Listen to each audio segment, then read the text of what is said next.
Hoy es un día, pues yo creo que muy especial y para mí, pues muy feliz de tener aquí la visita del profesor Carlos Alberto Pérez Garay de la Universidad Ricardo Palma. Tener aquí al profesor Pérez Garay, pues es entrar en uno de los temas, supone entrar en uno de los temas que precisamente trabajamos en la asignatura. Yo después me voy a quedar aquí dando clase un ratito sobre precisamente el periodo de la independencia hispanoamericana.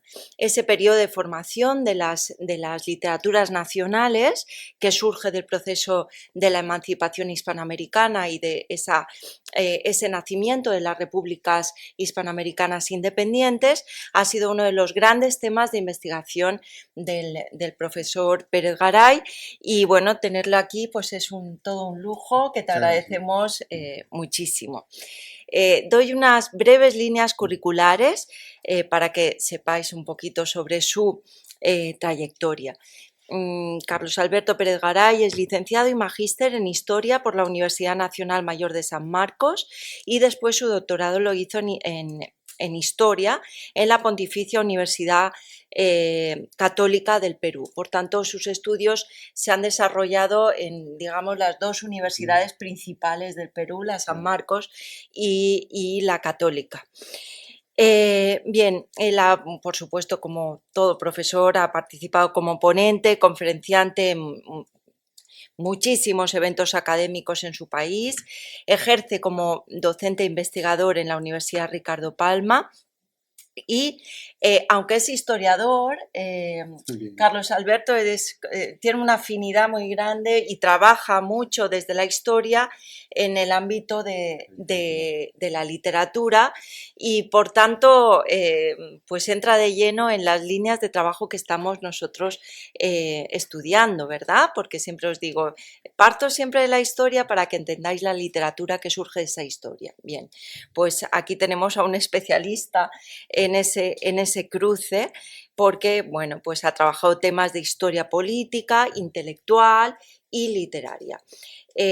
Ha publicado muchos de sus trabajos en revistas especializadas y es autor de dos libros principales sobre una figura que también vamos a ver en abril-mayo, que es la figura de Ricardo Palma, uno de los grandes forjadores de la nación del Perú desde el ámbito histórico-literario, ahí habría mucho que hablar, y por tanto, pues tenemos también aquí a quien casi más le ha estudiado en Perú, ¿verdad?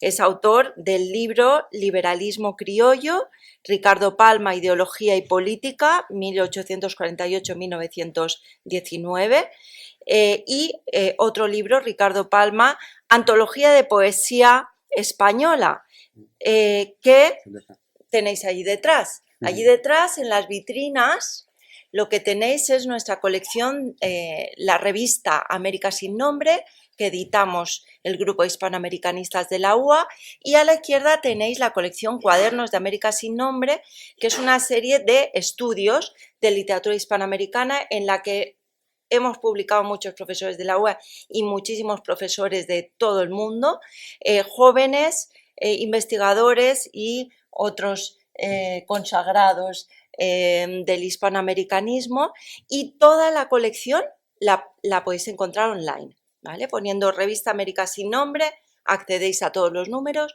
y Cuadernos de América sin nombre también. Como os decía, Carlos Alberto publicó este Ricardo Palma, Antología de Poesía Española, que tuve el lujo de prologar, sobre un inédito que él encontró, que es esa breve antología de poesía española que surgió del viaje de Ricardo Palma en 1892, cuando vino por el centenario, vino a España por el cuarto centenario del descubrimiento, y ese viaje es un viaje mítico de Ricardo Palma en el que preparó esta pequeña antología que por primera vez apareció en la UA, en nuestra colección, y te agradecemos muchísimo. Bien, después en 2022 editó junto a Wilfredo Capsoli Historiografía de la Independencia Peruana en el año del Bicentenario, y ese mismo año publicó también su libro Intelectuales y Poder Político, la generación romántica en el Perú 1848-1872, esa generación romántica en la que también entraremos en nuestra asignatura. Así es que dicho esto, no le robo más tiempo y os dejo con el profesor que nos va a hablar hoy, eso es lo que faltaba por decir, de un tema que también estamos trabajando en la asignatura desde el punto de vista del trabajo de la asignatura, en tanto que tenéis y debéis tener ya elegida la obra para trabajar. Tenéis novelas del 19, pero también tenemos una serie de novelas históricas que recogen el mundo colonial, la independencia, la república, y que vais a trabajar muchos de vosotros. En el caso de la conferencia de hoy se titula La independencia peruana hispanoamericana desde la narrativa y la novela histórica, siglos XIX a XXI. Por tanto, es muy importante que atendáis mucho esta conferencia porque algunas de las cuestiones que van a surgir os pueden ser de mucha utilidad para ese trabajo de la asignatura. Así es que muchas gracias, Carlos Alberto, y tuya es la palabra. Bueno, muchas gracias, doctora Eva Valero, por la invitación, ¿no? Ya hacía ya mucho tiempo que también la invitación ya estaba cursada, pero por temas de la pandemia no se pudo concretar, ¿no? La venida aquí a este instituto, ¿no? Importante. Bueno, hoy voy a hablarles acerca de este tema, que el tema de la independencia en Hispanoamérica, sobre todo me voy a centrar en la independencia en el Perú, ¿no? Es un periodo, pues, relativamente, pues, corto, ¿no? En realidad, en mi país, por ejemplo, hay autores que señalan que la independencia del Perú surge en 1810, ¿no? Aparece, ¿no? Como un periodo donde hay un periodo de insurgencia que concluye finalmente en 1824, en la famosa batalla de Ayacucho, ¿no? Donde el Perú alcanza la independencia. Pero en Sudamérica y también en Centroamérica, para ser más preciso en México y las repúblicas centroamericanas, Nicaragua, Costa Rica, ¿no? Esos países también se independizaron justamente de España, ¿no? España en realidad tuvo muchas posesiones coloniales, ¿no? Entre ellas estuvo América, los territorios americanos, fueron posesiones de España durante el siglo XVI hasta el siglo XIX, ¿no? Y yo podría decir, en el caso de mi país, ¿no? Que el siglo XVI y el siglo XVII fueron los años más importantes que tuvo, por ejemplo, el virreinato peruano, ¿no? El virreinato del Perú. Es justamente pues que el Perú era una colonia de donde los españoles, ¿no? Sacaban minerales, ¿no? Era en ese momento pues la economía mercantilista, ¿no? Bueno, el mercantilismo era una doctrina económica que decía pues que el país que tenía más metales preciosos, oro o plata, era el país pues más rico, ¿no? Y justamente había pues entre España e Inglaterra había una pugna, ¿no? Por qué país o qué nación era la más rica, ¿no?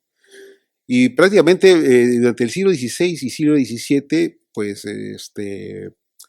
grandes cargamentos de plata, sobre todo plata, ¿no? Llegaron acá a España, ¿no? Proveniente del Perú. Y pues para los reyes españoles, pues el Perú era un lugar muy provechoso, ¿no? Justamente en esa época, en el siglo XVI, XVII, surge esa famosa frase, ¿no? Y vale un Perú, ¿no? Como que Perú sinónimo de riqueza, ¿no? En el siglo XVIII, el Perú, pues, prácticamente el virreinato del Perú sufre, prácticamente colapsa la minería, ¿no? Sobre todo la mina de Potosí, la mina más importante. Y pues la política que emprenden los reyes Borbones va a originar una serie de cambios, ¿no? En el virreinato del Perú. Aparte, el virreinato del Perú sufre también una serie de cambios en su administración, ¿no? Y también en su territorio.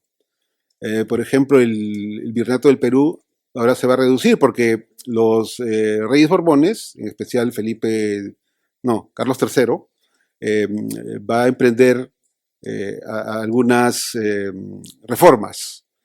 Entre ellas, por ejemplo, está la creación del Virreinato del Río de la Plata, ¿no? Que se crea en el siglo XVIII. Y también el Virreinato de Nueva Granada, ¿no?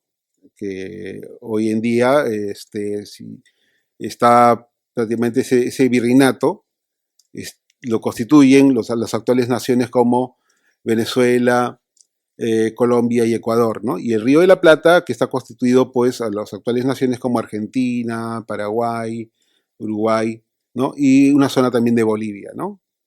Así que el virreinato del Perú prácticamente quedó más disminuido, ¿no? En el siglo XVIII. Hay algunos historiadores, por ejemplo, del Perú, que señalan que el primer grito libertario se da en el siglo XVIII, ¿no?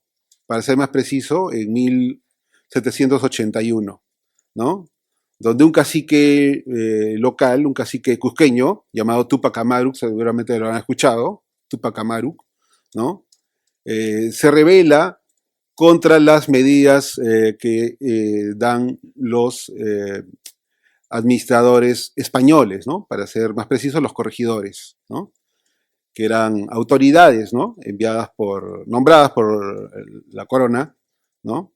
Así que Tupac Amaru pues se rebela en Cusco, en realidad pues logra tener mucho arraigo popular, ¿no? Y esta rebelión pues logra tener muchos seguidores, eh, se castigan a muchas autoridades españolas y se teme lo peor, ¿no? El propio rey de España manda a un visitador, ¿no? El visitador Areche, ¿no? Para poner pues el orden, ¿no? La paz, ¿no? Y para poner el fin pues al caos que se vivía en el Cusco, ¿no? Porque se temía de que esta rebelión, ¿no? Vaya a mayores, ¿no? Y bueno, finalmente pues Tupac Amaru es es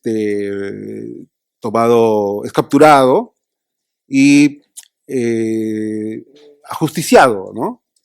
Ajusticiado de la peor forma, ¿no? En el Cusco, en la plaza central del Cusco, tirado por 4 caballos, pues de la manera que fue asesinado, ¿no? De esa manera, ¿no?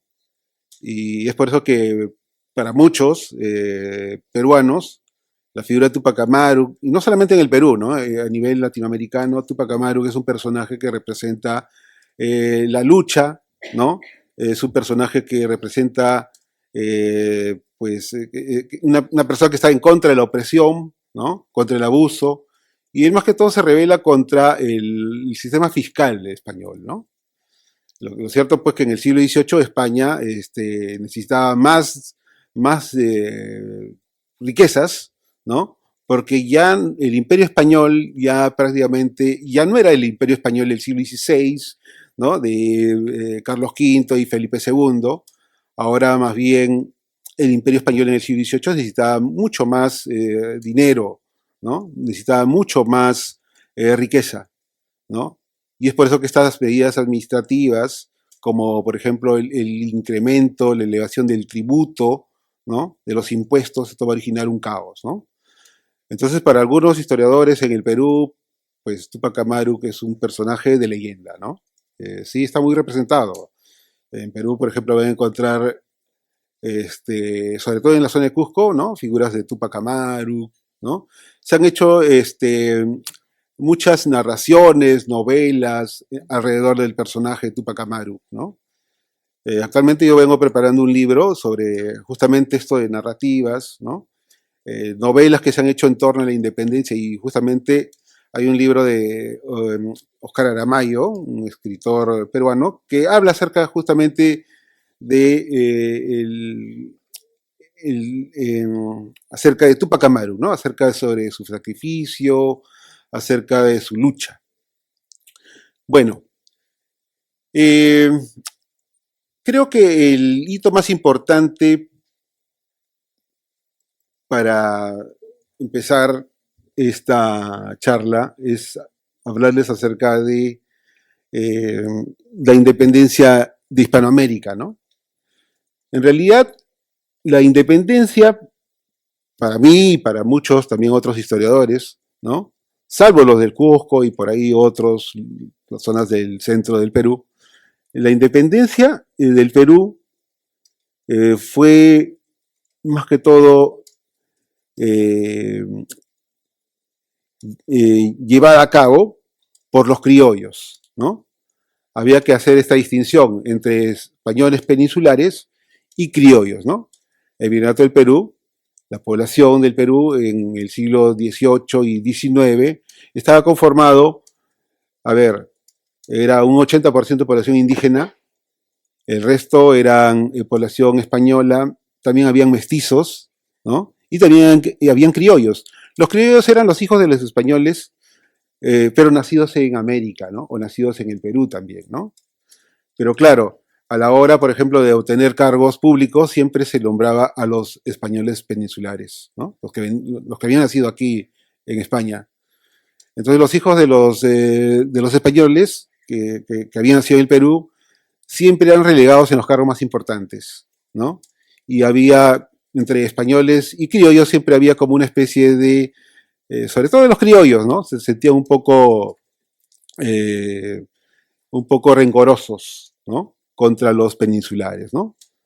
A la hora de los cargos públicos, a la hora de los nombramientos, siempre el más favorito era el peninsular, ¿no? Y entonces los que van a gestar la independencia van a ser los criollos, ¿no? Hay un famoso cura peruano nacido en Arequipa, eh, Juan Pablo Vizcardo Guzmán, ¿no? Que en realidad él estuvo en el Perú, pero por esta famosa orden, ¿no? De Carlos III, ¿no? De la expulsión de los jesuitas, se va a venir a Europa y desde Europa, pues escribe una famosa carta, ¿no? Carta a los españoles americanos, ¿no? Y esta carta, pues, tiene bastante aceptación, ¿no? Al final, Vizcardo Guzmán va a recoger mucho de las ideas ilustradas y estas ideas ilustradas llegan al Perú, ¿no? Y también a América, ¿no? Por ejemplo, un famoso mártir o se podría decir prócer de la independencia americana como Francisco Miranda nació en Venezuela, recoge bastante del discurso de Juan Pablo Vizcardo Guzmán, ¿no? Ya en el siglo XVIII habían algunos criollos que querían separarse de España, ¿no? Querían formar una nación aparte, ¿no? Y querían otro tipo de gobierno, ¿no? Pero bueno, en realidad la independencia va a provocar toda una crisis, ¿no? Una crisis sobre todo para España, ¿no? Porque España obtenía pues unas grandes cantidades pues de, de minerales, ¿no? De tesoros importantes que venían de América. Pero a partir de 1808, eh, con la captura del rey Fernando VII a cargo de las fuerzas de Napoleón Bonaparte, hay un vacío de poder y entonces se forman no solamente aquí en España, ¿no? Las llamadas juntas, ¿no? Los ayuntamientos forman juntas claro, juntas de gobierno se forman, ¿no? Porque hay un vacío de poder. Y entonces eso también ocurre en América, ¿no? Sobre todo en las posesiones españolas. En Buenos Aires, también en Charcas, lo que es actualmente en Bolivia, ¿no? En Quito, se van a formar varias juntas de gobierno, ¿no?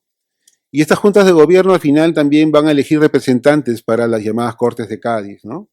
Que empiezan en 1808, en realidad el llamado, y concluyen en 1814, ¿no? Con la famosa Constitución de Cádiz, ¿no? Sí, y bueno, lo cierto que en esa coyuntura, ¿no? De las Cortes de Cádiz, ahí hay mucha agitación en Sudamérica, o en Hispanoamérica, ¿no? Tanto así que Argentina decide liberarse, ¿no? O independizarse, proclama su independencia, y también ocurre esto también en Paraguay, en Venezuela, ¿no? Hay dos personajes cruciales justamente en bueno, acá pongo más o menos aquí las causas de la independencia de América Española, ¿no? En realidad las causas son muchas, ¿no? En realidad yo he puesto solamente algunas de las principales, ¿no? Había una expansión capitalista de las colonias, aparecen las ideas ilustradas, eso también tiene que ver mucho. El reformismo español también produjo esto, ¿no? En realidad sin querer, ¿no? Viendo que necesitaban más mejorar su economía, esto también produjo eso, ¿no? Que prácticamente que las colonias busquen su propia independencia, ¿no? Hay un alejamiento también de los criollos, como les dije, ¿no? Del poder real, ¿no? Los criollos que estaban un poco eh, yo podría decir que estaban un poco disgustados, ¿no? Por la política española, que siempre los relegaba, y siempre tomaban, las colonias tomaban siempre el ejemplo de los Estados Unidos, ¿no? Que ya habían sido independizados en el siglo XVIII, ¿no? Las famosas 13 colonias, ¿no? Entonces, el vacío de poder de la metrópoli de 1808 a 1814 va a originar esta creación de juntas, ¿no? Que van a ser leales a Fernando VII. A partir de 1808 se van proclamando independencias en Quito, en Guayaquil, en algunas ciudades, ¿no? Y en realidad desde 1814 a 1825 prácticamente van a haber territorios que van a ser liberados del dominio español, ¿no? Y en realidad fue una guerra, ¿no? Fue una guerra de independencia, porque los españoles también no estaban dispuestos a dejar fácilmente, pues, sus colonias, ¿no? En realidad, España tuvo muchos dominios, ¿no? También estaba Filipinas, ¿no? Y también habían otros territorios, pero los más importantes territorios, las principales colonias estaban en América, ¿no?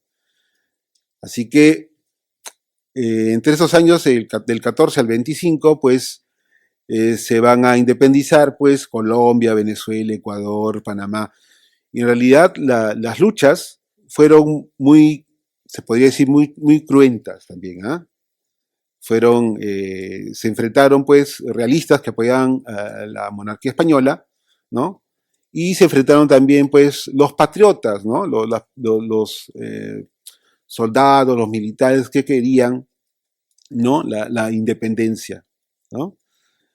En el caso del Perú, por ejemplo, quien se encarga de proclamar la independencia va a ser un personaje importante, el general José de San Martín, ¿no? No sé si ustedes habrán escuchado hablar de José de San Martín, pero en Sudamérica, pues está como que polarizado, ¿no? Hay dos grandes personajes.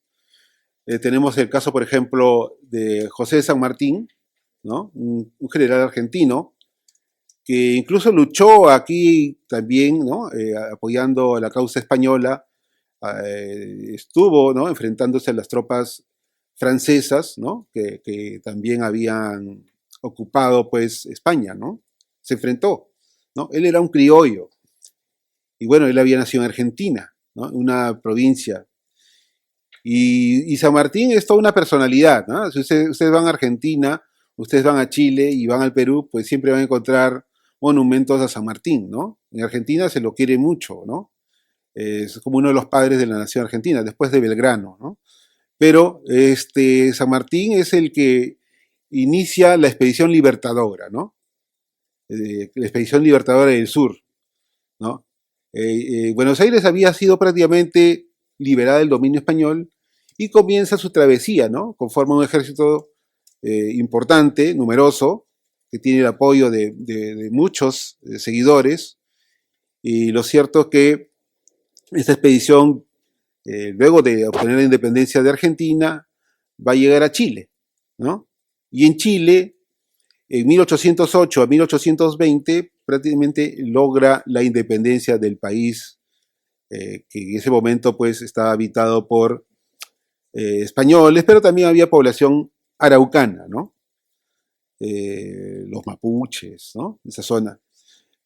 Y bueno, luego de independizar Chile, San Martín viene al Perú en 1820 y logra también la independencia del Perú, ¿no? San Martín es un personaje que, pues como les digo, ¿no? En Chile, en Argentina y en el Perú es muy querido, ¿no? Se lo ha retratado en la literatura, ahí se lo puede ver, ¿no? En muchos libros, ¿no? Como lo describen los novelistas, los narradores, ¿no? Y siempre lo ponen como un personaje, desde incluso hay pinturas, ¿no? Que retratan a San Martín montado en su caballo blanco, por ejemplo, ¿no? Eh, pero siempre eh, vistiéndose pues como militar, ¿no? Con charreteras y entorchados, ¿no? Y siempre pues, y aparte también era un militar culto, ¿no? Siempre solía viajar, ¿no? Por ejemplo, a Chile, a Perú, siempre portaba su propia biblioteca personal, que años después, cuando llega al Perú, los va a donar a la Biblioteca Nacional, ¿no? San Martín, ¿no? Eh, bueno, San Martín llega al Perú, proclama la independencia un 28 de julio de 1821 y en realidad él quería lograr la independencia por la vía pacífica. Se entrevista con el virrey Pezuela, ¿no? Un virrey del Perú. Está en negociaciones, ¿no? Pero al final no llegan a un acuerdo, ¿no? San Martín tiene que buscar apoyo, así que decide viajar a Guayaquil, donde se va a encontrar con el otro caudillo militar importante de Sudamérica, ¿no? El general Simón Bolívar, ¿no? En el caso de Bolívar ya es otro caso, ¿no? Miren, en Venezuela, Colombia y Ecuador, la imagen de Bolívar es una imagen que todavía sigue eh, prácticamente llamando la atención, ¿no? Tanto de muchos jóvenes, así como también hay muchos críticos, ¿no? Por ejemplo, Venezuela se habla de la República Bolivariana de Venezuela, ¿no? Bolivariana de Venezuela, ¿no? En realidad, Bolívar era un criollo, pero era todo lo contrario que San Martín, ¿no? Todo lo contrario. Así que vamos por ello, ¿no? Acá más o menos indico, ¿no? Las batallas cruciales que se dieron, ¿no?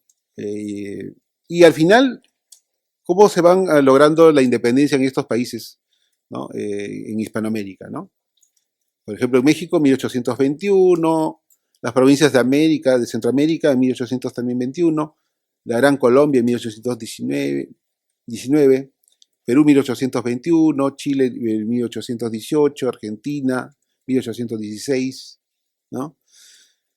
Y se hicieron campañas militares, ¿no? Donde incluso pues las fuerzas patriotas van a necesitar también dinero, fondos para el financiamiento de las guerras, ¿no?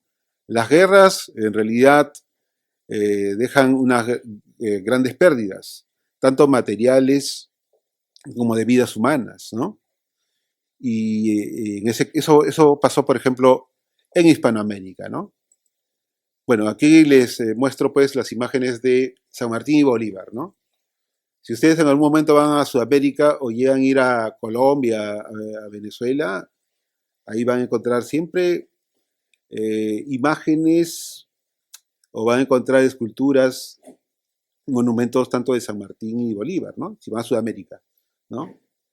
En el caso de, por ejemplo, del Perú, pues Bolívar tiene una imagen, bueno, no diría tan negativa, pero hay muchos que rechazan también a Bolívar, ¿no?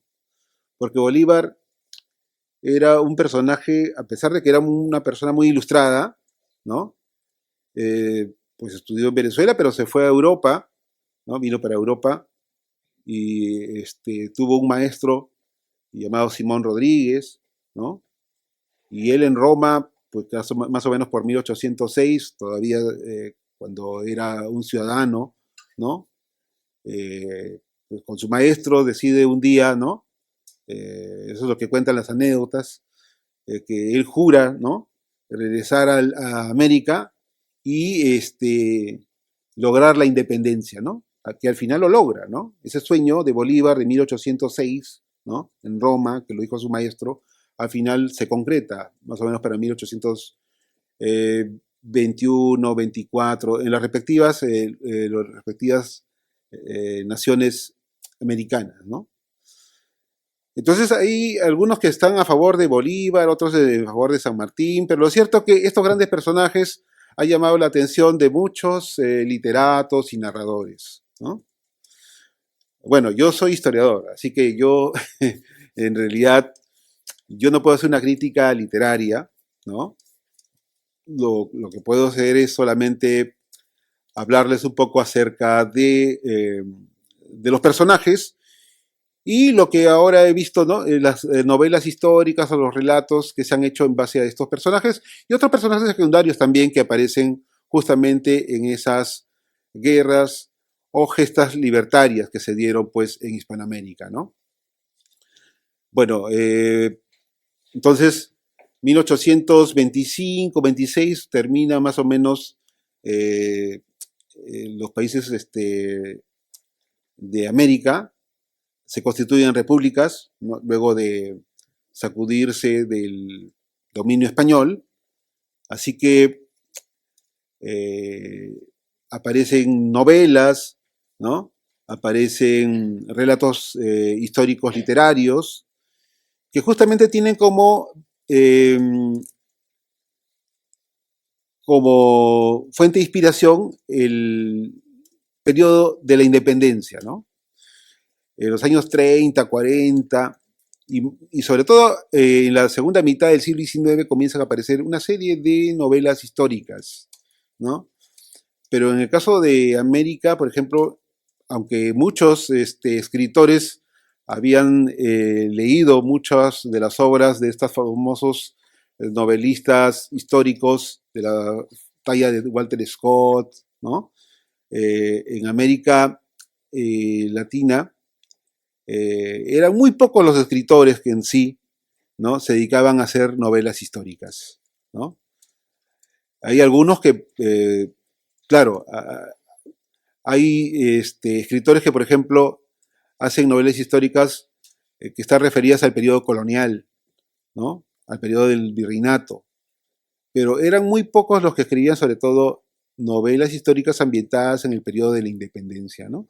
Seguramente porque era un tiempo relativamente muy lejano, ¿no? Así que, eh, bueno, es por eso que muchos escritores no lo hicieron, ¿no?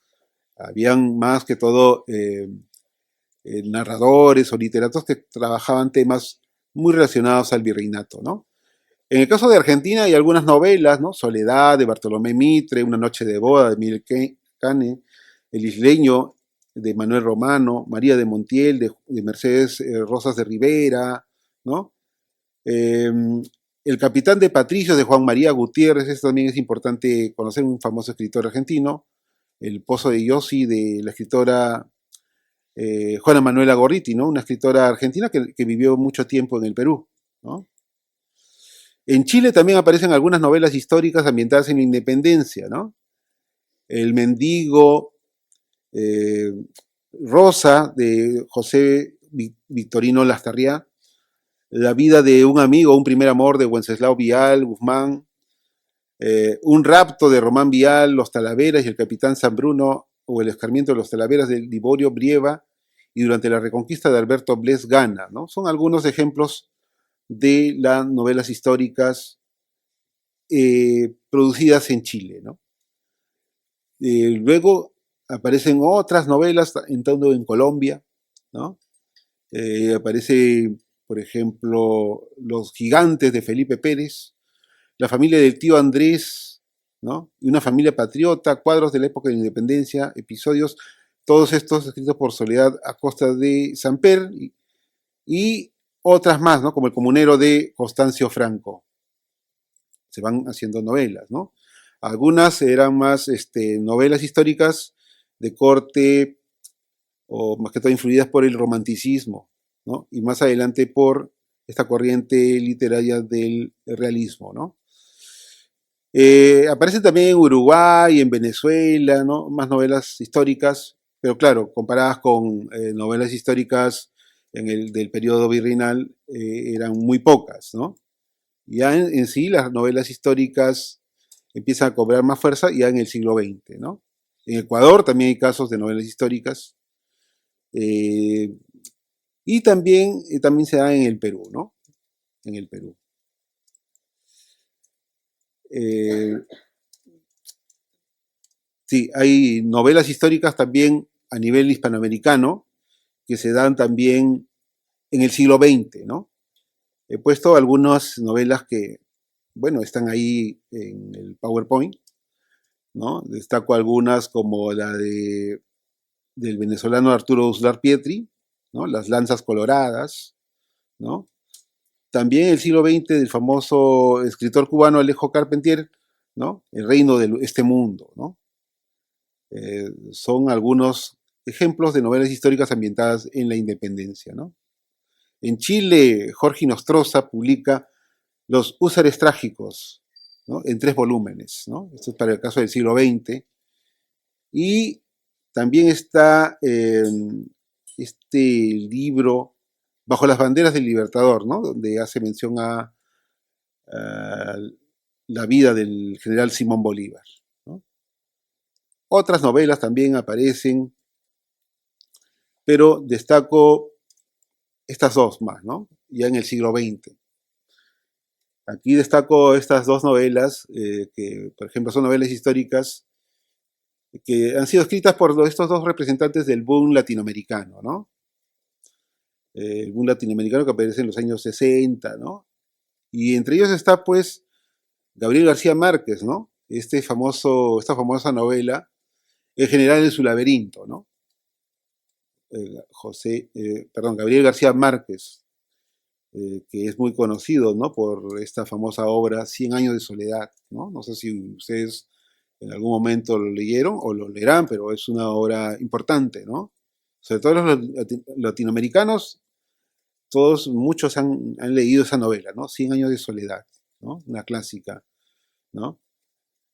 Y el otro, bueno, Gabriel García Márquez en El general en su laberinto describe un poco los últimos años de Simón Bolívar, ¿no?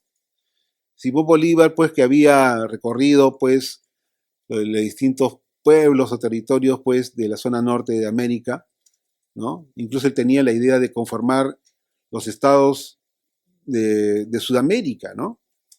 Quería, a semejanza, pues, de los Estados Unidos, él quería crear, ¿no? Una república de estados, ¿no? Pero de Sudamérica, ¿no? Para hacerle oposición, pues, a los Estados Unidos, ¿no? Ese era el sueño de Bolívar, ¿no? Crear, ¿no? Una especie de confederación, ¿no? De naciones, pero al final este sueño va a ser prácticamente efímero, ¿no? Entonces Gabriel García Márquez escribe en 1989 este libro, ¿no? En general en su laberinto, ¿no? En realidad Bolívar era todo un personaje, pero tuvo problemas, serios problemas con algunos militares o caudillos militares, ¿no? Bolívar muere en 1830, pero sus últimos años de vida lo pasa en una localidad colombiana llamada Santa Marta, ¿no? Y justamente Gabriel García Márquez, colombiano, escribe, ¿no? Por lo menos reconstruye la historia de cómo fueron los últimos días de Bolívar, ¿no? Claro, él lo hace como desde el punto de vista, pues, de un literato y pone algo también de ficción, ¿no? Bueno, en el caso, por ejemplo, de la campaña, fue escrita por Carlos Fuentes, también un mexicano, un escritor mexicano, también integrante del boom, ¿no? Aquí ya se trata de una serie de personajes que recorren el territorio hispanoamericano, ¿no? En este caso van desde Argentina, van a México, van al Perú, ¿no? De eso se trata la campaña, ¿no? Es un libro de Carlos Fuentes, ¿no? 1990, para ser más claros, ¿no? Bueno, los dos ya fallecieron, ¿ah? Pero el impacto que tuvieron estos dos autores, ¿no?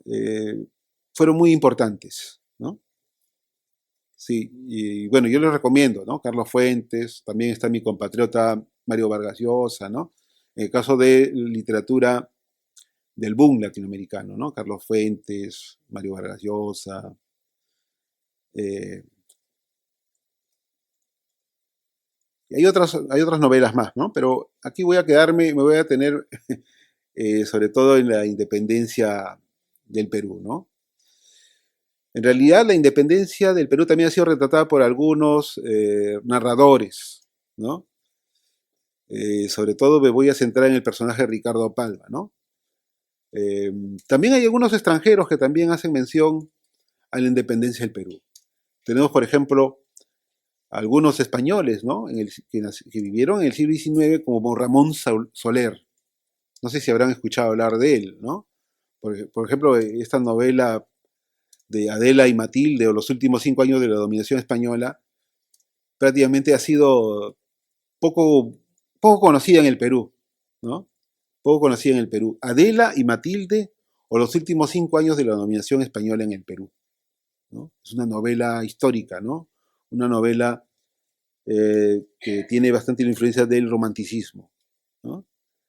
En donde pues hay los personajes, hay una relación pues de amor, ¿no? Se muestran escenas también, ¿no? Hay mucho diálogo, ¿no? En esas novelas, ¿no? Y todas relacionadas con la independencia del Perú, ¿no? Sobre todo, pues, Ramón Soler llegó a ser coronel, ¿no? Del ejército realista, del ejército español, ¿no? Luchó también en los campos de Junín y Ayacucho, y justamente regresa a España y escribe esta novela, ¿no? Adela y Matilde, ¿no? Bueno, también hace mención un poco al caso de la independencia del Perú, Benito Pérez Galdós, ¿no? En los episodios nacionales, ¿no? En una de las tantas series hay un volumen dedicado al Perú, o sea, hace una breve mención, está en ese famoso libro Los Ayacucho, ¿no? Benito Pérez Galdós, creo que la mayoría de ustedes saben quién fue, ¿no? Y yo creo que sí, porque por lo menos en el Perú, pues hay algunos que han leído mucho de los episodios nacionales, ¿no? Pero sobre todo ahora que, bueno, hace un par de años, Mario Vargas Llosa escribió un ensayo sobre la obra de Benito Pérez Galdós, ¿no? Uno de los más grandes escritores de habla hispana, ¿no? Bueno, y aquí me quedo aquí y yo prosigo. Bueno, este personaje que vemos aquí en la imagen es Ricardo Palma, ¿no? Del cual yo siempre he hablado. Bueno, él nació en 1833, es decir, nació más o menos 8 años después de la batalla de Ayacucho, ¿no? La batalla de Ayacucho fue en 1824. En mi país, en diciembre, se conmemoran los 200 años de la batalla de Ayacucho. Se conmemora el bicentenario, ¿no? De la batalla de Ayacucho, ¿no? En realidad, pues la batalla de Ayacucho marca el fin, para algunos historiadores, ¿no? Del dominio español en América del Sur, ¿no? Pero también, bueno, claro, los españoles perdieron prácticamente Sudamérica, parte de Centroamérica, solamente quedaron algunas colonias, ¿no? Por ejemplo, quedaron todavía sometidas al dominio español Cuba y Puerto Rico, ¿no? Y eso, la independencia de esos países se va a lograr en 1898, ¿no? Un conflicto que tiene España con los Estados Unidos, ¿no? Cuba alcanza la independencia, pero al final Puerto Rico se queda como un protectorado, ¿no? De los propios estadounidenses. Pero bueno, Ricardo Palma, a ver, y en Hispanoamérica, Ricardo Palma por lo menos ha dejado huella, ¿no? En la literatura. En el Perú lo quieren mucho. Es uno de los escritores más representativos de su literatura. Él es creador de un género literario, ¿no? Un género literario propio, ¿no? Eh, y aunque él escribió en todos los géneros, ¿no? Ricardo Palma, por ejemplo, incursionó en el teatro, incursionó en la novela también. ¿Eh? Hay una novela poco conocida de Ricardo Palma, pero ambientada más o menos en la época de la conquista, ¿no? Que en realidad el manuscrito se llama Los Marañones, ¿no? Esta novela que Palma escribió, ¿no? Los Marañones, se perdió en el incendio que hicieron los chilenos.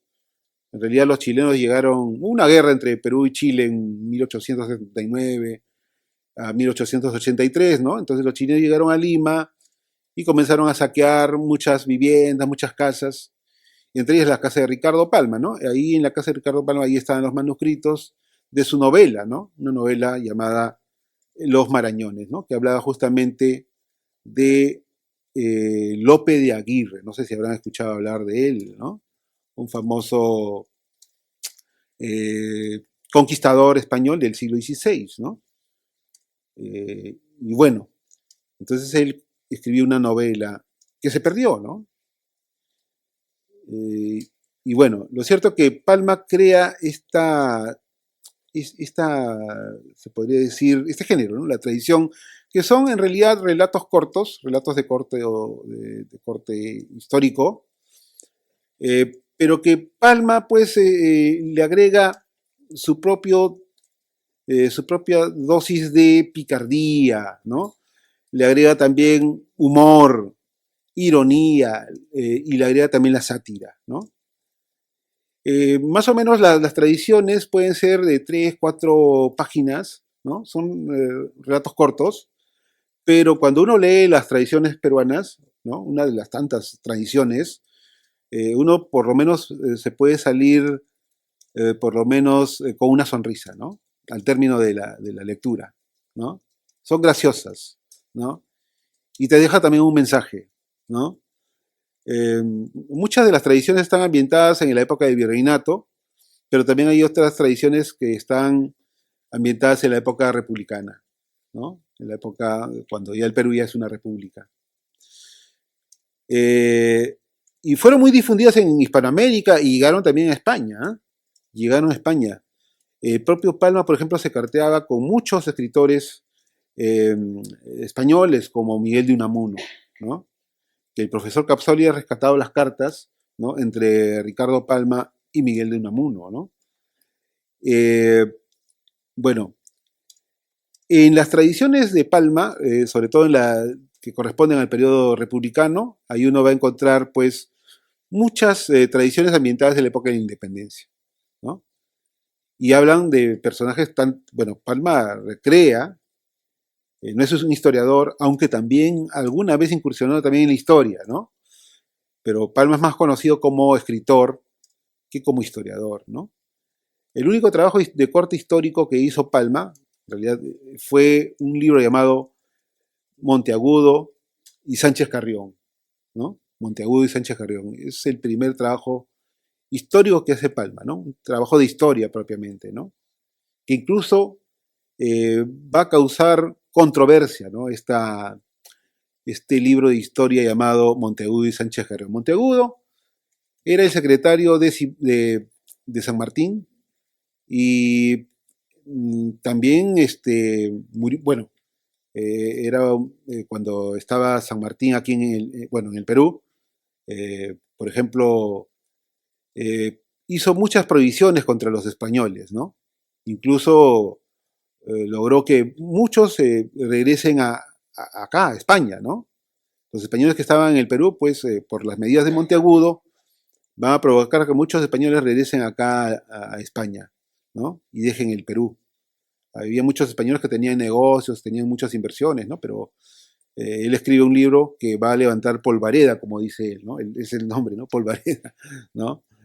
Eh, y lo cierto que, eh, bueno, y el otro Sánchez Carrión era el secretario de Bolívar, ¿no? Lo cierto que Palma hace como una especie de relato, ¿no? Histórico, apelando a testigos, ¿no?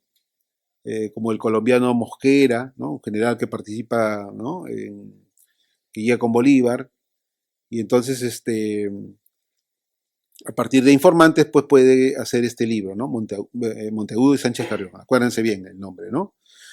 Bueno, fueron muy difundidas. Palma, por ejemplo, las tradiciones de Palma van a ser publicadas en varios países latinoamericanos, en Argentina, en Chile, y también llegan y van a ser publicadas en algunas revistas españolas también, ¿no? Bueno, esas son las tradiciones de Ricardo Palma. Muchas de ellas corresponden al periodo virreinal y otras corresponden también al periodo republicano. Y en ellas hay algunas que hacen mención a la independencia, ¿no? Bueno, vemos imágenes aquí, ahí en el cuadro más pequeño, en la imagen ahí en otra imagen siguiente. Ahí está San Martín, la proclamación de la independencia, las guerras, la batalla de Ayacucho, ¿no?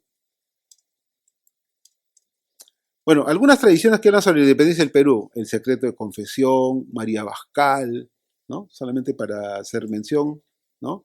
La justicia de Bolívar, con Díaz y Ollas venceremos, ¿no? Son tradiciones.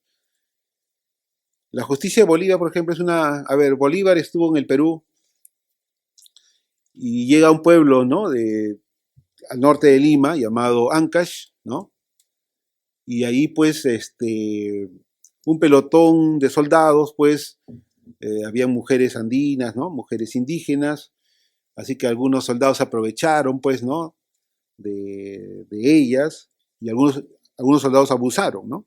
Entonces las madres de estas mujeres indígenas reclamaron a Bolívar que sus hijas habían sido, pues, violentadas, ¿no? Y abusadas sexualmente, y así que van donde Bolívar y le reclaman, pues, justicia, ¿no? Y es por eso, pues, el título de la tradición, ¿no? La justicia de Bolívar, ¿no? Pero, claro, Palma lo cuenta de otra manera, ¿no? Más dando, lo cuenta pues a su estilo, ¿no? Satírico, zumbón, ¿no? Era también irreverente Palma, ¿no? La protectora y la libertadora, esa también es muy importante, ¿no? Hace mención, por ejemplo, bueno, y Palma llegó a conocer, ¿no? A justamente estas dos mujeres que marcaron la vida de estos dos grandes libertadores, ¿no? San Martín y Bolívar, ¿no? Por ejemplo, San Martín tuvo una pareja en Lima llamada Rosa Campuzano, ¿no? A ella lo conocieron muchos en Lima como la protectora, ¿no? Cuando San Martín llega al Perú, él llega con el título de protector del Perú, ¿no? Y entonces Rosa Campuzano, a pesar de que tuvo un amorío con San Martín, pues todo el mundo lo conoció como la protectora, ¿no? En el Perú. Y en el caso, pues, de Manuela Sáenz fue pareja también de Simón Bolívar, ¿no? Y a ella le llamaron, le pusieron el apelativo de la Libertadora, ¿no? La Libertadora. Hay muchas novelas en el Perú, en Colombia, que hablan mucho acerca de Manuela Sáenz. Manuela Sáenz, ¿no? Una mujer que ayudó mucho incluso al propio Bolívar, ¿no? Incluso se vistió con uniforme, ¿no? Para luchar contra las fuerzas realistas, ¿no? Bueno, hay varias otras tradiciones más, ¿no? Aparte de Palma hay otros escritores, ¿no? Como Luis Benjamín Cisneros, que escribe un relato histórico que yo justamente he escrito un ensayo, ¿no? A partir de un relato que se llama La medalla de un libertador, ¿no? Que más o menos relata eh, las peripecias que tuvo pues Simón Bolívar, ¿no? En su campaña militar en Venezuela, ¿no? Otra escritora es Teresa González de Fani, que escribe una novela llamada Roque Moreno. En el Perú, por ejemplo, a comparación de los otros países latinoamericanos, Roque Moreno es la primera novela, ¿no? 1899. Ambientada en Independencia, ¿eh? Ambientada en Independencia, ¿no? Claro, en el Perú hubieron otras novelas históricas ambientadas en otras épocas, como el Virreinato, ¿no? Por ejemplo, Manuel Asensio Segura, un escritor costumbrista, escribe una novela histórica llamada Gonzalo Pizarro. No sé si habrán escuchado hablar de Francisco Pizarro, pero Francisco Pizarro vino al Perú con sus 4 hermanos, ¿no? Y uno de ellos era justamente Gonzalo Pizarro, quien se rebeló contra el poder real, ¿no? Se rebeló. Él era un encomendero y, ¿no? No sé si entienden lo que es encomendero, ¿no? Encomendero, ya. Entonces, él tenía encomiendas y en realidad, pues todos los conquistadores recibieron una encomienda, ¿no? De parte de la corona española, ¿no? Justamente porque ellos dieron su vida, ¿no? Por conquistar esas tierras, ¿no? La conquista del Perú, la conquista de México, ¿no? Los soldados que participaron en ellas al final van a ser beneficiados con una encomienda, ¿no? Que era la entrega de indios y la entrega también de tierras. Entonces,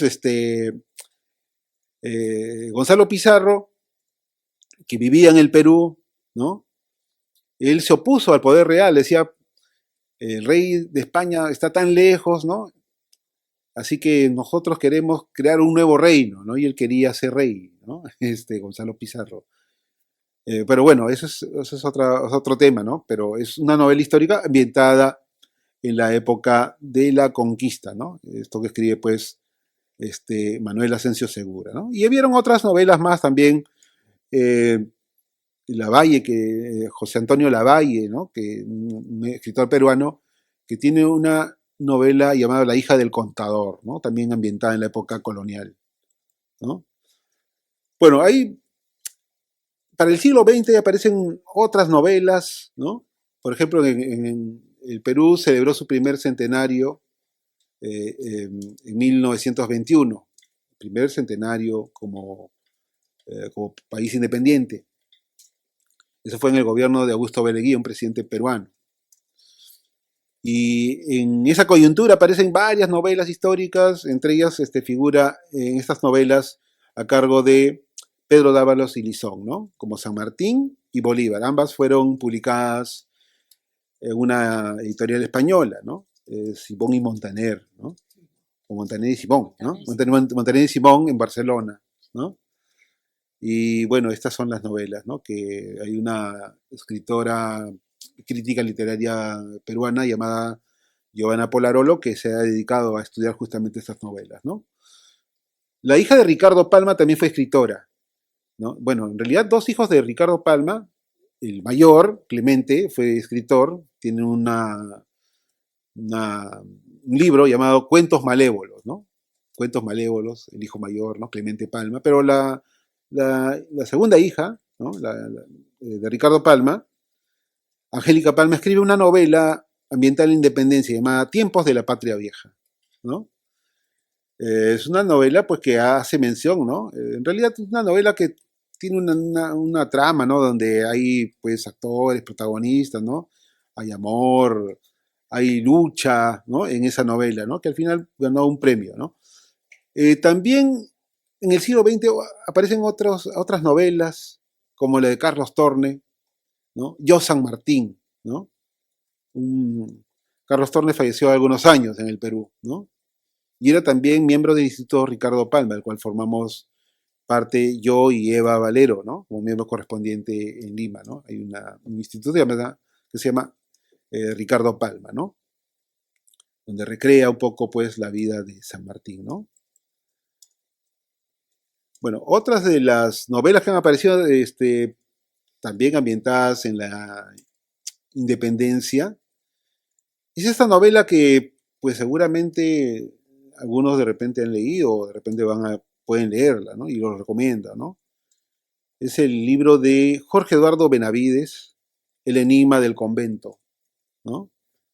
Es una obra que recrea la vida del general español José Manuel Goyeneche, ¿no? Goyeneche, conde de Huaki, ¿no?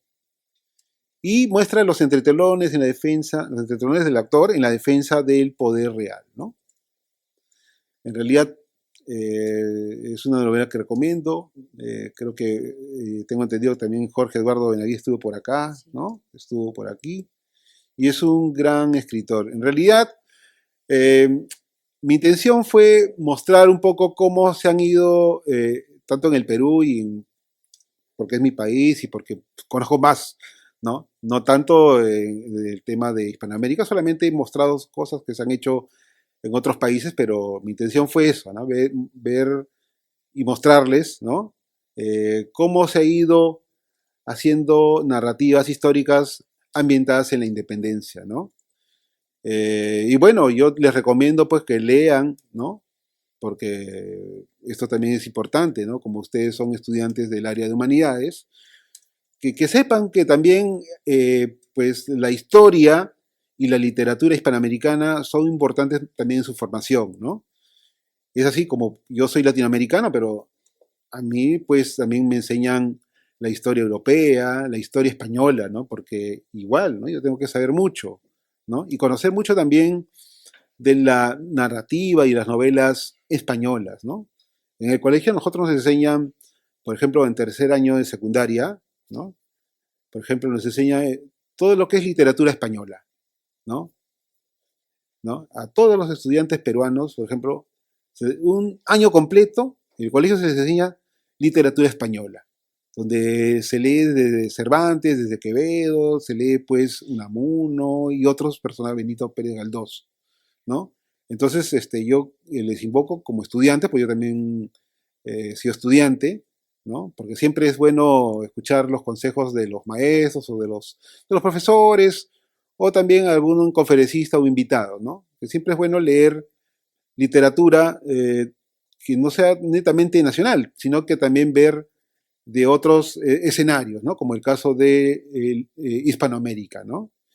Bueno, eso sería todo y espero que les haya gustado o esta charla que les he ofrecido el día de hoy. Muchas gracias. Gracias.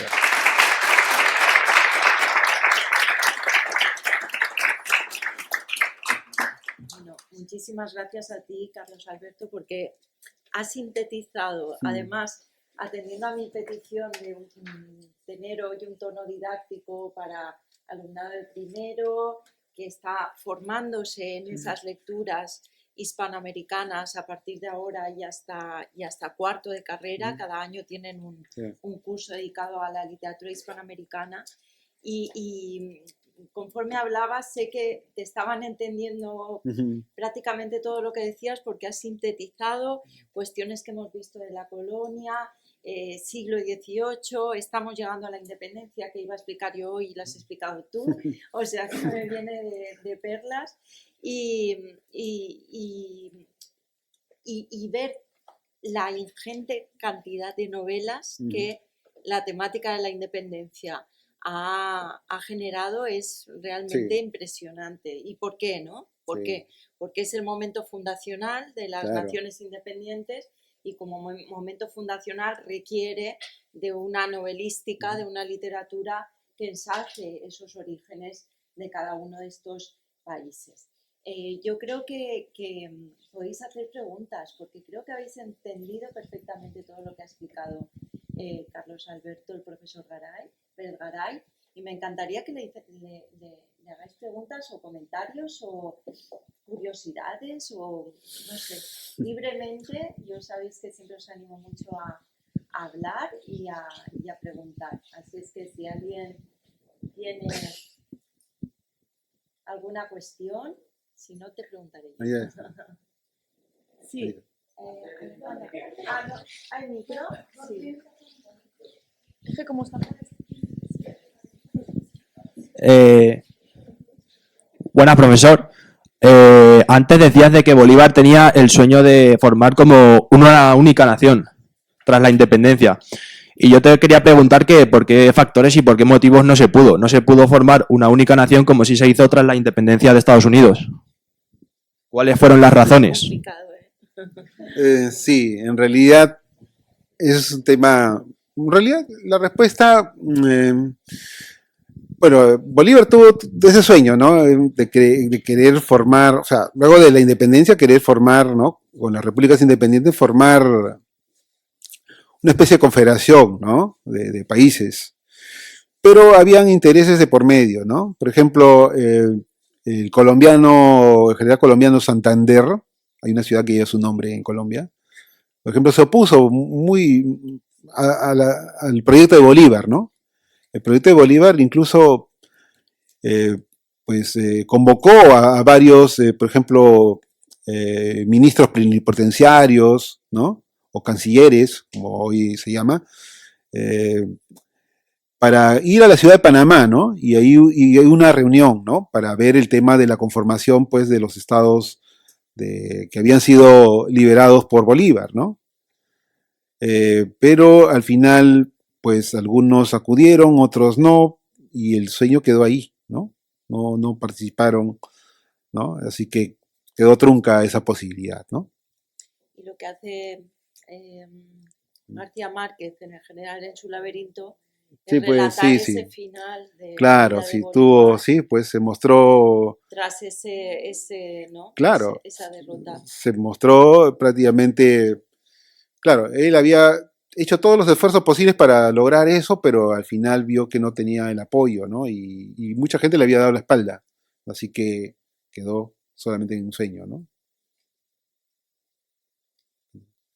¿Más preguntas, comentarios? Ahí está la señorita. No. Hola, buenos días. Yo quería... ¿Se oye? Ah, vale. Yo quería saber cuál es la postura de los peruanos actualmente hacia los españoles o hacia España en general, como si hay rechazo o... Porque he visto como muchos comentarios en internet de gente de Latinoamérica, de diferentes países, que tienen cierto rechazo hacia España. Sí, simplemente quería saber cómo se tiene hoy en Ya. día. Pues sí, sí, bueno, es una pregunta muy importante, muy interesante, ¿no? Pero sí, en el Perú no existe rechazo a los españoles, ¿no? Quizás por ahí hay cierto sector, es como acá también, ¿no? Por ejemplo, acá en España hay muchos españoles que, por ejemplo, muestran cierto desprecio, pero son casos poquísimos, ¿no? Desprecios a los latinoamericanos, ¿no? En, en, en, en Perú, pues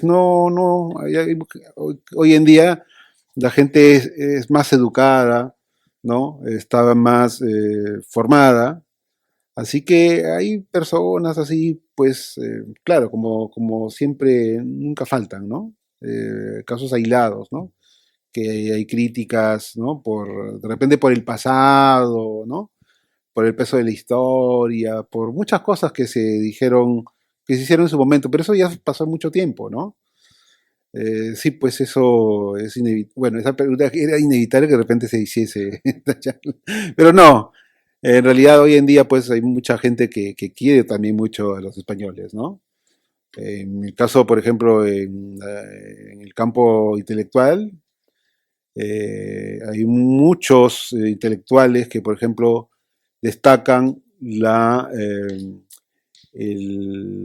obra, el gran legado cultural que hizo España, ¿no? Así que de repente por ahí puede haber uno que otro, pero en realidad no cuenta, ¿no? Yo diría que no hace nada, no afecta en nada, ¿no? Gracias. ¿Más preguntas? ¿Comentarios? Ahí hay una. Fernando. Gracias por la conferencia. Ha sido magnífica. Un poco conectando indirectamente, pero pasando al tema literario con la pregunta de mi compañera, en la actualidad, ¿cree usted que los escritores peruanos actuales, lógicamente, podrán optar a la hora de redactar sus obras entre coger la tradición cultural más hispana o optar por la francesa, la inglesa, la americana? Actualmente, en este siglo XXI en el que nos encontramos, ¿cuál es la opción? ¿Mayoritariamente todavía la tradición hispana o se van abriendo y captando por otros influjos y otras potencias culturales a otras tradiciones?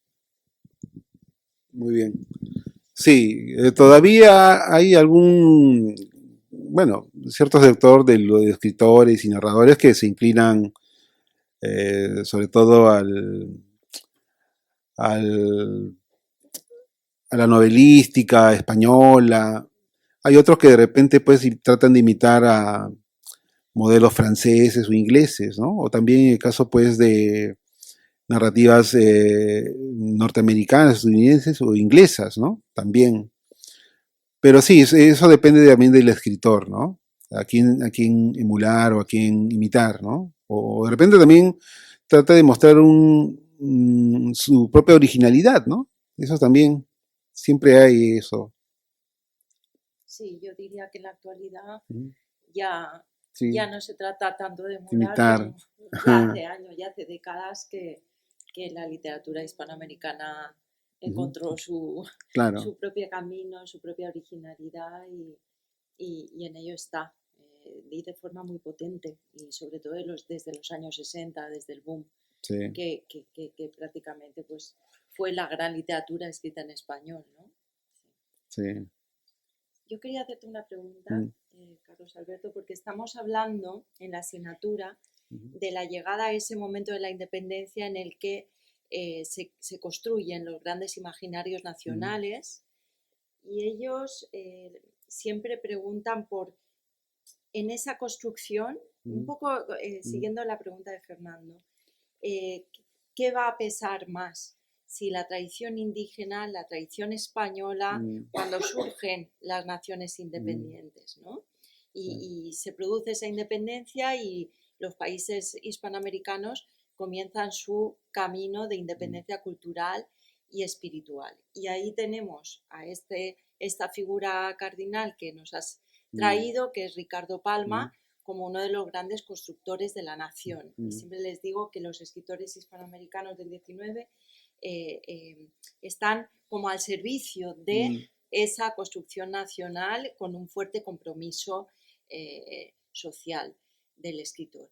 Entonces, nos has hablado de las tradiciones peruanas, en esa edición ujú, maravillosa que nos has puesto de ujú. Montaner y Simón, que yo tengo, Sí. por cierto, Ah, y claro, nos has hablado de las tradiciones peruanas en las cuales Ricardo Palma recoge todo el mundo colonial, ujú, todo el imaginario sí. colonial que en el momento preciso de la independencia había sido cancelado en tanto que significaba un tiempo de dominación. Y Ricardo Palma va a ser el primero que recoge todo ese legado Mm, que hasta que no llega él estaba como sí, un tanto ojalá. ocultado desde hacía décadas.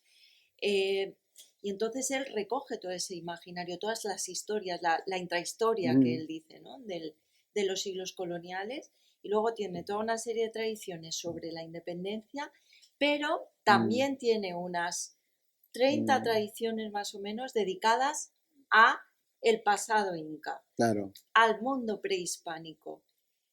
la Entonces, Chirana del Inca, por ejemplo. claro, Los Incas qué eran de hay Incas. o sea, cómo es complejo, ¿no? ¿Cómo, de qué manera Ricardo Palma ve o retrata ese mundo inca en relación con el indio del presente Mm, y qué papel tiene ese pasado prehispánico ujú, para Ricardo Palma en la construcción de la nueva nacionalidad, ¿no? claro, Ese es el gran ya, tema. ya, claro. Entonces yo De- quería que les a ver. explicaras un poquito Ujú, eh, la dificultad de esa construcción nacional, las ambigüedades y contradicciones de los propios autores que, siendo un liberal como fue ujú, Ricardo Palma, se debate ahí entre la nación criolla, ujú, ¿verdad? ujú, Y el lugar que eh, ujú. el sector indígena debe tener en esa construcción nacional. Si nos pudieras dar una Ya, pincelada estaría muy claro, muy bien, bien. porque es una temática ya más de fondo en la que quiero entrar con ellos Sí. a partir de ya, ¿no? Que vamos a entrar en la independencia. Claro, Un claro. poquito. A ver, chicos, chicas, yo tengo pueden encontrar en internet, ¿no? También, ¿no? Tengo un artículo que se llama, pueden ponerlo también y descargarlo, se llama Ricardo Palma y la Nación, ¿no? La idea nació en Ricardo Palma, ahí está. Entonces, miren, Ricardo Palma, y les voy a contar un poco acerca de él, ¿no? Es un personaje, como ya le dije, ¿no? Nació en 1833, pero Es él, mestizo.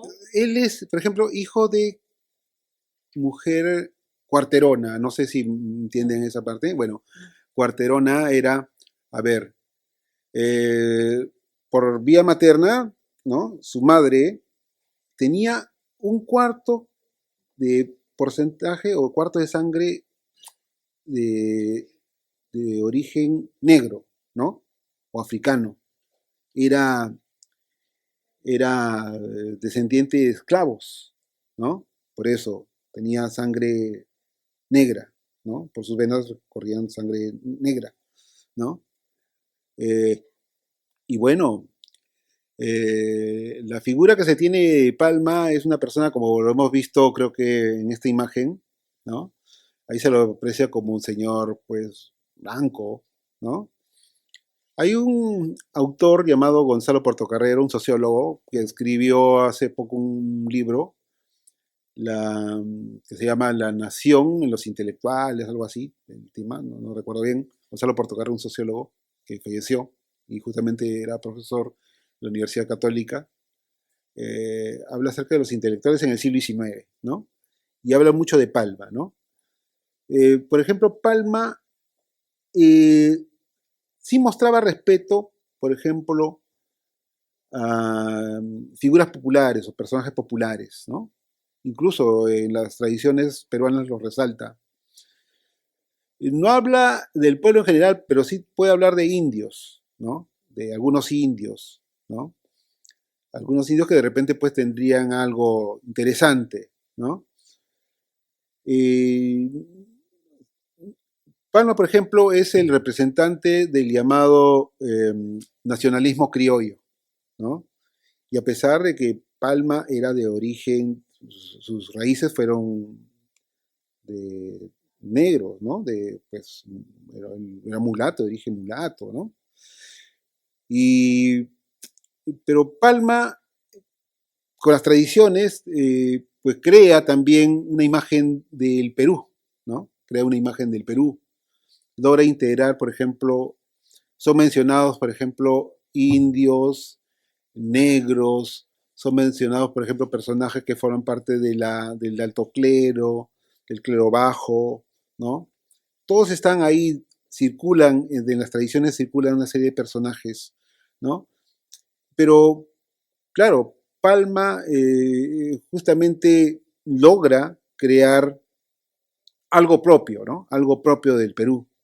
En el siglo XIX, en la época que él vivió, muchos literatos, por ejemplo, siempre mostraban interés en obras literarias europeas, ¿no?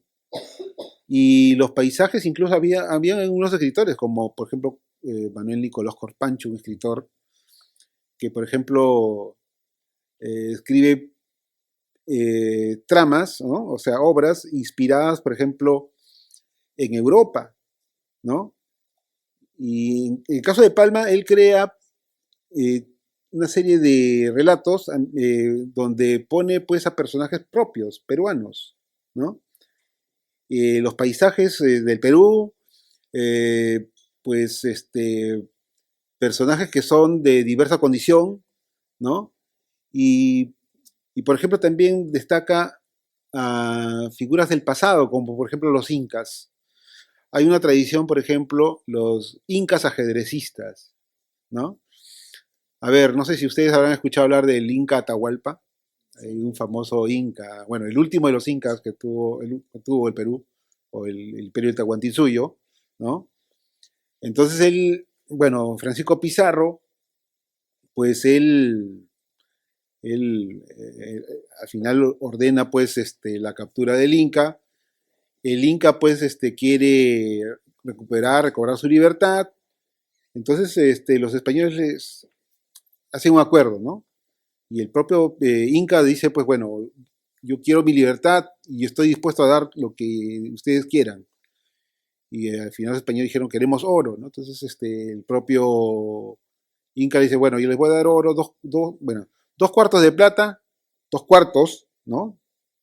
Llenos de plata, y un cuarto de oro, ¿no? Lleno de oro, ¿no? Esa fue la promesa que hizo, por ejemplo, el Inca Atahualpa Pizarro, ¿no? Lo cierto que el Inca envió, pues, ¿no? A sus subordinados, ¿no? Lo cosa que cumplió con su palabra, ¿no? Y a la hora de la hora los conquistadores desconocieron pues la palabra del Inca y estuvo desterrado en prisión, ¿no? Y el Inca cuando estaba en prisión aprendió a jugar el ajedrez, por ejemplo, ¿no? Llegó a jugar, incluso con los que cuidaban, por ejemplo, su celda, el lugar donde estaba él encerrado, se puso a jugar y el propio Ricardo Palma escribe esa famosa tradición a partir de, ¿no? de algunas fuentes, ¿no? Porque Palma se vale también de la historia, ¿no? Y escribe esa famosa tradición, los incas ajedrecistas, ¿no? Y también otras tradiciones que, por ejemplo, que hablan del pasado inca, ¿no? Del pasado del periodo de la época de los incas, como la chirana del Inca, ¿no? Y hace otras menciones de otros incas, ¿no? Pero Palma, por lo menos, pues, crea, ¿no? Un imaginario nacional a partir de los relatos que va construyendo, ¿no? Crea un imaginario y crea que, bueno, los peruanos pues tienen un pasado en común, ¿no? Y eso es importante, siempre, por lo menos los novelistas también crean eso, ¿no? Conciencia de, ¿no? Y hablan acerca pues de unos otros, ¿no? De unos otros, ¿no? Un elemento que logra integrar, cohesionar, ¿no? A todos los habitantes de un país, ¿no? Eso sería una respuesta que te puedo dar, Eva. Sí. Muy bien. Como veo que se va haciendo un poco tarde y había dicho que iba a dar clase, pero no va a dar tiempo. ¿Tenemos más preguntas? ¿Comentarios? ¿No? Ah, ya, la Sí, hija, Angélica María Palma. Angélica Palma. Sí. Claro, Angélica fue la... A ver, Ricardo Palma tuvo 5 hijos. Algunos sí, algunos no recuerdo bien los nombres, pero el hijo mayor es Clemente, Clemente, que es uno de sí, los escritores del modernismo. claro, del modernismo, que es autor de los cuentos malévolos. Y fue autor también de una importante publicación en Lima que se llamó Variedades, ¿no? Variedades. Clemente Palma, no sé si ustedes han escuchado hablar de César Vallejo, que también es un famoso... Todavía no, el año que viene. Ya. El mejor poeta peruano de todos los tiempos, y seguramente lo van a escuchar, ¿no? O de repente es César Vallejo, ¿no? Y es el más, cuando se habla de Vallejo, se habla de Perú, bueno, todo el mundo, ¿no? Lo recuerda. Y entonces, bueno, Clemente Palma era director de un periódico que se llamaba Variedades, ¿no? Entonces este Vallejo, en ese momento era un escritor Nobel, ¿no? Poeta, había mandado pues sus primeros, algunos versos, ¿no? Envió a Clemente Palma, que era director de un diario, de una revista, y Clemente Palma le dijo pues a Vallejo, bueno, después de leer los manuscritos, ¿no? Estos poemas de Vallejo, le dijo a Vallejo, he leído sus poemas y en realidad pues usted mejor dedíquese a otra cosa, ¿no? Le dijo eso a César Vallejo. Y César Vallejo es uno de los mejores poetas a nivel Latinoamérica. Universal, es uno de los mejores, pero el propio Clemente Palma le dijo eso, señor Vallejo, ¿no? Le dejó por escrito, ¿no? Usted, sus poemas no me han gustado, así que usted dedíquese a otra cosa, está perdiendo el tiempo, ¿no? Pero ya, por sí, Angélica. Angélica es la segunda hija, ya, Beatriz, disculpa. Angélica es la segunda hija de Ricardo Palma. Ella vino acá a España también, ¿no? Acompañó a su padre en la visita que realiza Palma en 1892 con motivo del cuarto centenario, ¿no? Del descubrimiento de América.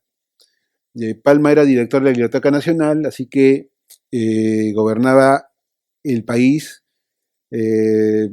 Andrés Avelino Cáceres, presidente, y así que él lo manda a Ricardo Palma, incluso lo manda como representante y como le da representante cultural, pero le da también como un cargo diplomático, ¿no? Para que se encargue de establecer relaciones diplomáticas. Y entonces él se queda como 7 meses, ¿no? Y ahí viene pues Angélica Palma, ¿no? Angélica Palma, pues ella lo va a acompañar siempre a su padre hasta el día de su muerte, ¿no? Siempre estuvo Angélica Palma muy pendiente de, de los trabajos de su padre, de las tradiciones peruanas, y bueno, aprende pues todo de su padre, aprende creo que incluso a escribir, ¿no? Y cuando fallece Ricardo Palma en 1919, pues ella al final decide escribir por su cuenta y hace algunos relatos importantes, ¿no? Como este libro que les acabo de mencionar, Tiempos de la Patria Vieja, y escribe otras novelas más, ¿no? Hay una tesis, me parece, de una crítica literaria española, no recuerdo bien el nombre, es una tesis doctoral de la Complutense, ¿no? No recuerdo bien el nombre, pero hace un poco un estudio de la vida y obra de Angélica Palma, ¿no? Que en realidad, aparte también ella fue Angélica Palma, fue la que se encarga de recuperar todos los manuscritos de Ricardo Palma con todos los escritores de habla hispana, ¿no? Y va a recoger todas sus cartas y al final van a salir el epistolario de Ricardo Palma en 2 volúmenes, ¿no? Y la Universidad Ricardo Palma, donde yo trabajo, ha sacado el epistolario en 4 volúmenes, ¿no? En 4 volúmenes, perdón, en 3 volúmenes, y bueno, quien quiera leer las cartas de Palma con Unamuno, con Rubén Darío, ¿no? Tendrían que comprar, adquirir esos volúmenes, ¿no? Del gran Ricardo Palma, ¿no? Incluso las cartas de Ricardo Palma con Rafael Altamira. Claro, también, sí, sí, con mucho. Rafael Altamira. Sí, claro. Que hay unas cartas muy bien interesantes entre Palma y Altamira. Sí, sí, y Palma. hay una foto en la casa de Ricardo Palma de los dos juntos. Sí, sí, claro. Palma es un personaje muy importante, sobre todo en la parte de Latinoamérica y en toda la literatura hispanoamericana o hispana, ¿no? Bueno, pues no te cansamos más. Muchísimas gracias, Carlos Alberto. Gracias a ti.